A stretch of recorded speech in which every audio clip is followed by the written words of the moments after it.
1985 fue el año en donde vimos a un joven que con la ayuda de un científico viajó en el tiempo para asegurar su propia existencia manteniendo a sus padres juntos. Actualmente es un clásico, pero cuando hablamos de clásicos estamos hablando de producciones súper difíciles de realizar, producciones atrasadas, un protagonista reemplazado, ejecutivos metiches entre muchísimas otras cosas. Así que sin nada más que decir, hoy estamos dentro de cámaras y hablaremos de Volver al Futuro. ¡Venga la intro!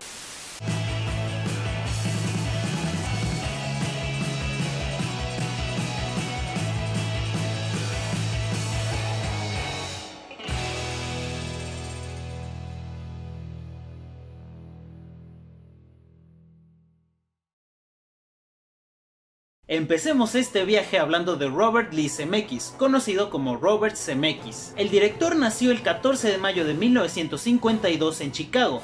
Desde muy pequeño desarrollaría una fascinación hacia una cámara de 8 milímetros que tenía en casa, grabando eventos familiares. Posteriormente dominaría tanto la cámara que empezaría a hacer cortos en stop motion. Al ver la película Bonnie y Clyde decidió que quería ir a estudiar cine. Aunque sus padres no estaban de acuerdo, finalmente entró a la Universidad del Norte de Illinois, en donde aprendió a cortar película, o sea, editarla pues. Luego solicitaría una transferencia a la Escuela de Artes Cinematográficas de la Universidad del Sur de California, en donde eventualmente entraría. Ahí conocería a Bob Gale, persona importante en esta historia, ya que en 1973, después de graduarse, crearía junto con él el cortometraje A Field of Honor, cortometraje el cual ganaría un premio de la Academia para Estudiantes. Este logro llamaría la atención de un director que también había estudiado en la USC, Steven Spielberg. El ya veterano director se volvería mentor de Zemeckis, produciendo sus dos primeras películas, las cuales Gale y Zemeckis escribirían.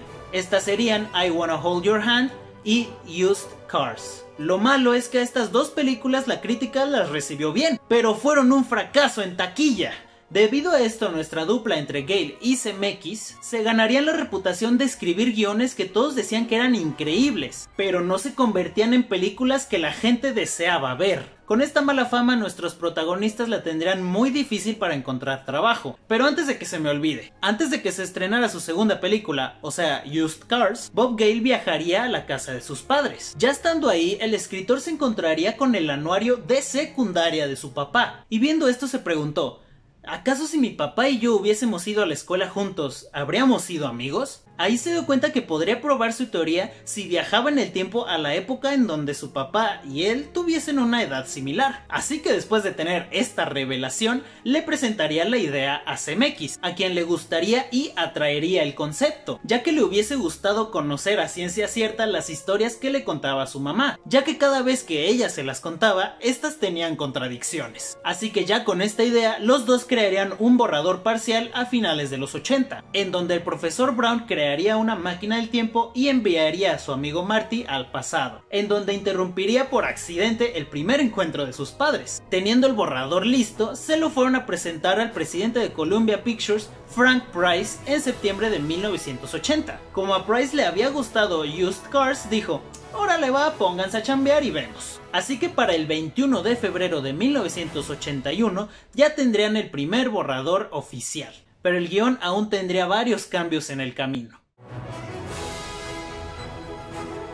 Como Price quería que el guión se refinara, se abandonarían varios conceptos. Por ejemplo, originalmente las acciones del protagonista no solo afectarían su vida, sino que cuando regresara de su viaje el mundo estaría cambiado, estaría todo futurista. Pero según Bob Gale, a nadie le gustó esta idea, por eso se abandonó. También el padre de Marty en el futuro se convertiría en boxeador, debido a que en el pasado golpeó a su bully. Otro concepto que se tuvo que dejar de lado es que solo se podría viajar en el tiempo si la máquina del tiempo estuviese en una explosión nuclear, y además también influiría la Coca-Cola como combustible. Estos y muchos conceptos serían descartados, ya sea por lo difícil que sería llevarlos a cabo o simplemente se les ocurriría algo mejor. Además, la dinámica de Meg, la mamá de Marty, con su hijo Marty en el pasado fue lo más difícil de hacer, ya que si no han visto la película, bueno, les cuento que Marty al viajar al pasado conoce a su mamá de joven y esta, al no conocerlo, se enamora de él. Esta historia se quedaría en la película ya que se sabía que la gente aceptaría esta historia debido a que no iban a querer que esta relación se llevara a cabo. Habiendo descartado todo lo innecesario, el segundo borrador estaría listo el 7 de abril de 1981. Así que ya estaba avanzando el proyecto, había buena dinámica, todo bonito, todo bien. ¿Qué puede salir mal? Bueno, todo. Miren, ya estaba listo el segundo borrador y al buen Price le gustaba, pero no creía que a nadie más le iba a gustar, ya que consideraba que Volver al Futuro era muy sosa para las películas de aquella época, así que no aceptó el segundo borrador, mandando al proyecto al famoso infierno del desarrollo. Este término se usa cuando un proyecto se estanca y no puede avanzar más allá de la fase de producción sin que este sea cancelado tampoco, solo está ahí, esperando a ver qué pasa. Entonces el guión de Volver al Futuro sería rechazado 40 veces por diferentes estudios, debido a la poca confianza que había en las historias de viajes en el tiempo. Incluso Disney rechazó el guión debido a la historia de Marty y su madre, ya que la consideraban muy atrevida para su marca. Así que el único apoyo incondicional que tendría la película era el de Steven Spielberg, pero ni Zemeckis ni Gale querían su ayuda de momento, ya que estaban buscando tener un éxito por su cuenta, por el miedo a que la gente dijera que solo podrían conseguir trabajo por ser amigos de Spielberg. Entonces, con el proyecto en pausa, Zemeckis estaba buscando a ver qué otro trabajo le salía, hasta que Michael Douglas lo contrataría para que dirigiese en 1984 Romancing the Stone, película que tuvo éxito, tanto crítico como monetario, aunque muchas personas y productores esperaban lo contrario. Entonces, ya con la suficiente credibilidad como director, muchos estudios lo buscaron. Pero como Zemeckis es rencoroso, lo rechazó a todos y se fue con Steven Spielberg a su productora Amblin Entertainment en Universal. Aquí la producción tuvo un contratiempo, debido a que los derechos de Volver al Futuro todavía se encontraban en Columbia Pictures. Entonces el buen Frank Price, aquel que dejó estancado el proyecto, negoció con su reemplazo en Columbia para traer los derechos a Universal, ya que ahora trabajaba ahí. Entonces, teniendo los derechos y todo, ya por fin se podría empezar con la producción. Rápidamente les digo que como a Steven Spielberg le caía mal nuestro buen amigo Price, le redujo su participación al mínimo. Sidney Sheinberg, alguien que aparecerá frecuentemente en este video, se quedó como el director ejecutivo para supervisar la inversión en el proyecto. Y además estaría muy, pero que muy dentro de él, porque primero mandaría un aviso sugiriendo el cambio de nombre de Back to the Future a Spaceman from Pluto, porque según él, Volver al Futuro no sería lo suficientemente icónico para el público. A lo que Spielberg le respondió: hola Sid, gracias por tu tan divertido aviso, todos nos reímos mucho leyéndolo, síguelos mandando. Madre mía, tremenda papeada termonuclear de Arquímedes. Pero bueno, vamos a calmarnos porque Sheinberg también sugeriría cosas que se mantendrían en el proyecto final, como el cambio de nombre de la mamá de Marty de Meg a Lorraine, como tributo a su esposa Lorraine Gary, y el cambio de nombre de Profesor Brown a Doc Brown. Ya para acabar, los ejecutivos de Amblin Entertainment, Kathleen Kennedy y Frank Marshall, se quedarían junto a Spielberg como productores ejecutivos, y el tercer borrador estaría listo en julio de 1984 y tendría una cuarta versión en abril de 1985. Después de esta complicada aventura y varios meses de casting en 1984, ya es hora de hablar, ahora sí, de nuestros personajes. De 1982 a 1989 se emitió la sitcom Family Ties. Ahí actuaba un joven llamado Michael J. Fox, el cual maravilló con su actuación a la dupla Gale Zemeckis. Por lo tanto, creían que él quedaría perfecto con el joven Marty. Así que gracias a esta necesidad, Spielberg llamaría al productor de la serie pidiéndole que Michael J. Fox leyera el guión del proyecto. Pero por la preocupación de que por la ausencia de Michael en la producción el rating bajara, no le daría el guión al actor. Así que sin Michael se analizarían varias opciones, como John Cusack, Ralph Macchio, Charlie Sheen, Johnny Depp, Ben Stiller, Robert Downey Jr., entre muchos otros. El que más convencía a todos era Thomas Howell, pero al buen Sidney Sheinberg le parecía mejor tener a Eric Stoltz. Ya sabemos que por lo general creían que Sheinberg era un viejo loco, pero con la fecha de rodaje ya aproximándose no tenían más opción que contratar a Stoltz. Para el famosísimo Doc Brown habrían varias opciones iniciales. Para encarnarlo estaban, por ejemplo, Jeff Goldblum, Dudley Moore, Ron Silver, Robin Williams, James Woods, Gene Hackman y John Lightlow. El productor Neil Canton sugirió este último, ya que ya había trabajado junto con él y con un actor llamado Christopher Lloyd en la película Buckaroo Banzai. Cuando buscaron a Lightlow, él no estaba disponible, así que el actor que más les quedaba accesible era Christopher Lloyd. Inicialmente él no quería aceptar el rol, ya que quería hacer una obra de teatro en Nueva York. Pero después de que un amigo de la producción lo convenciera para que fuese a leer el guión, Lloyd se reuniría con Zemeckis y finalmente aceptaría interpretar al Doc. Como la mamá de Marty tenemos a Lea Thompson, la cual nació el 31 de mayo de 1961. Debutaría en el cine con la película Just 3D en 1983. Aparecería en varios papeles más en el 84 y en el 85, como por ejemplo Red Dawn o The Wildlife, película en la cual actuaría junto a Eric Stoltz. Y ahí es donde la producción de Volver al Futuro encontró a Thompson, ya que estaban investigando el desempeño de Stoltz en esa película. Ahí es donde nuestra dupla favorita se da cuenta del talento y versatilidad de la actriz, y la quisieron dentro. Por cierto que ella fue la primera actriz en ser contratada. Ahora hablemos del padre de Marty, George McFly. Crispin Glover fue el elegido para el papel, un actor que ya había salido en varios programas y películas, como en un piloto junto a Nicolas Cage en 1981 en The Best of Times, programa que nunca se emitió. En 1983 salió en la película My Tutor y en 1984 saldría en Teachers y Viernes 13 el capítulo final. Llegó a Volver al Futuro porque él fue uno de los tantos candidatos para protagonizar la película. Además que ya había salido junto a Michael J. Fox en Family Ties. Y además fue el segundo actor en ser elegido después de Lea Thompson. Y para acabar, hablemos un poco de Biff Tannen, el cual en el pasado era el bully del papá de Marty, que luego en el futuro se convertiría en su jefe. Después de considerar a algunos actores como Billy Zane y Peter DeLuise, finalmente Thomas F. Wilson sería el elegido para interpretar a Biff.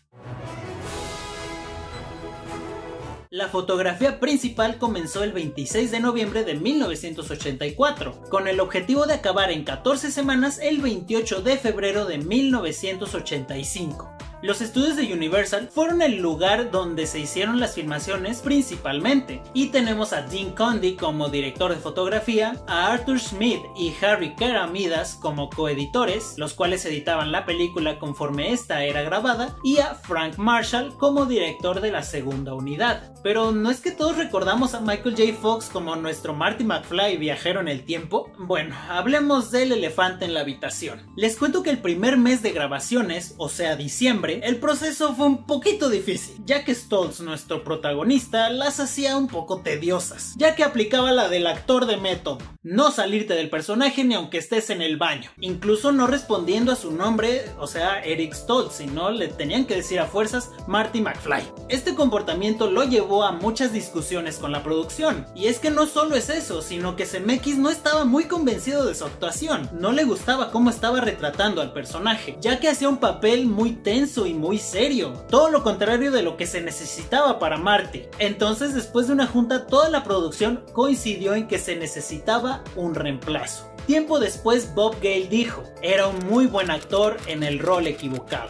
Entonces, con este problema, Zemeckis le diría a Sheinberg que se tendría que hacer todo lo posible para conseguir que Michael estuviera en el papel.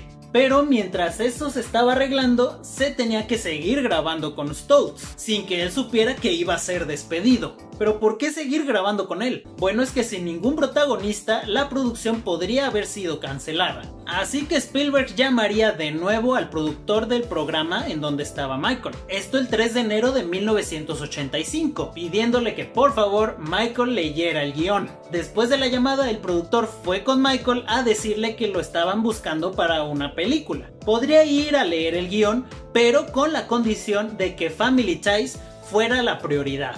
Y Michael aceptó unirse a la producción sin leer el guión.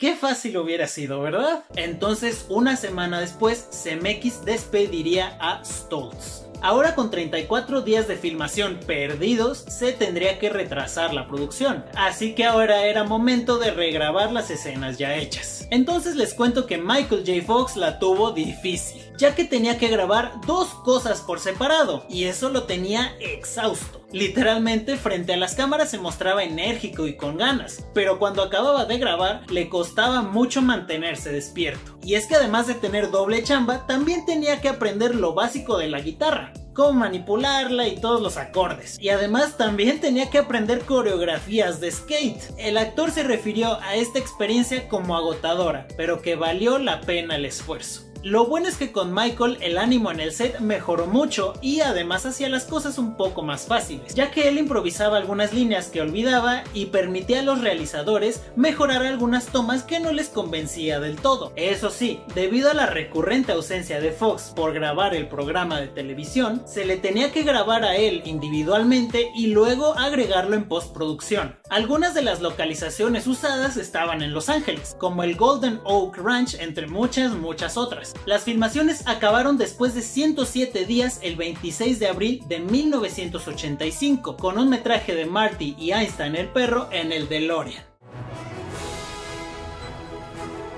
3 semanas antes de que se acabaran las filmaciones, se armó una versión temprana de la película para proyecciones de prueba. Se hicieron muchas, pero destacó una que se hizo en el Alfred Hitchcock Theater en los estudios Universal. Ahí los ejecutivos la vieron, incluido nuestro ya querido y muy conocido Sheinberg, el cual quedó tan encantado por lo que vio que adelantó la fecha de estreno al 3 de julio de 1985 para aprovechar la temporada alta de verano, por lo que solo dejó 9 semanas para que se trabajaran los efectos especiales.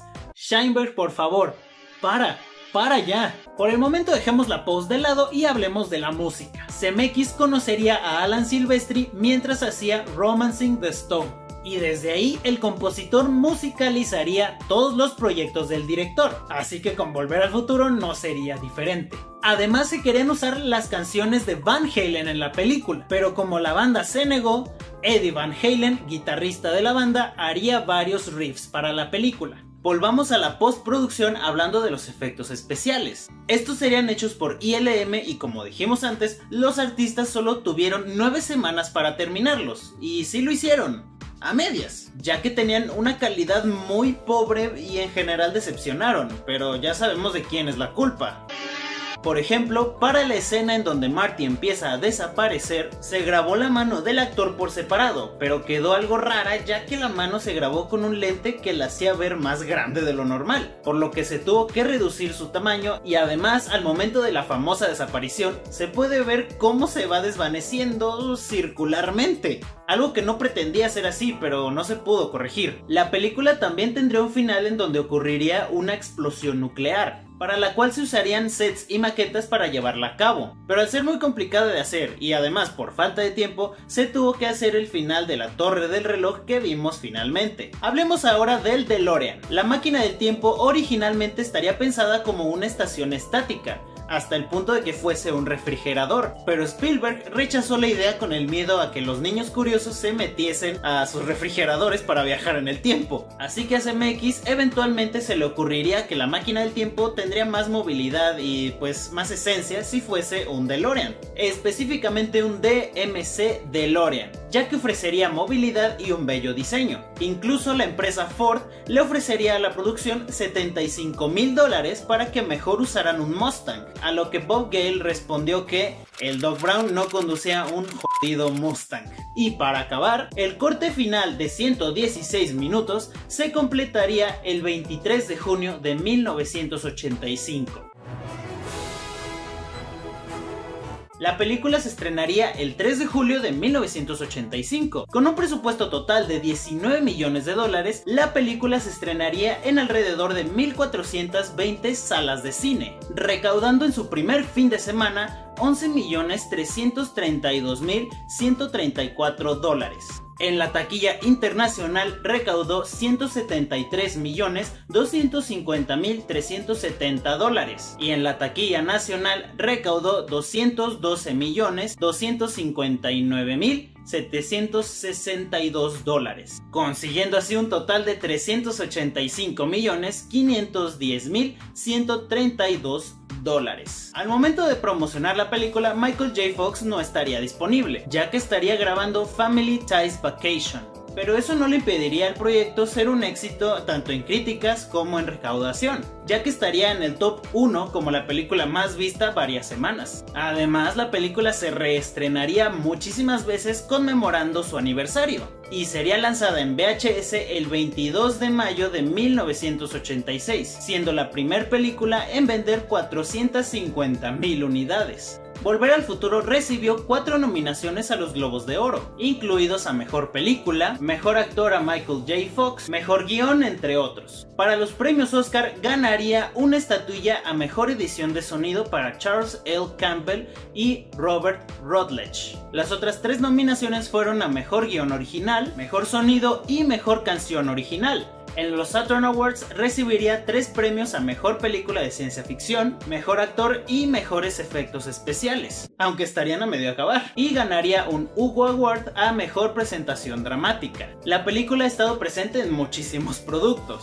por ejemplo ha estado en ropa, cartas, pósters, juegos de mesa, cómics, figuras coleccionables como Hot Toys y Funkos, figuras de acción, Hot Wheels, libros, álbumes de música, atracciones e incluso adornos de Navidad. En otros medios ha sido representada y mencionada en videojuegos, otras películas, por ejemplo en Ready Player One, nuestro protagonista tiene como vehículo principal un DeLorean, y además sirvió de súper inspiración para la serie Rick y Morty.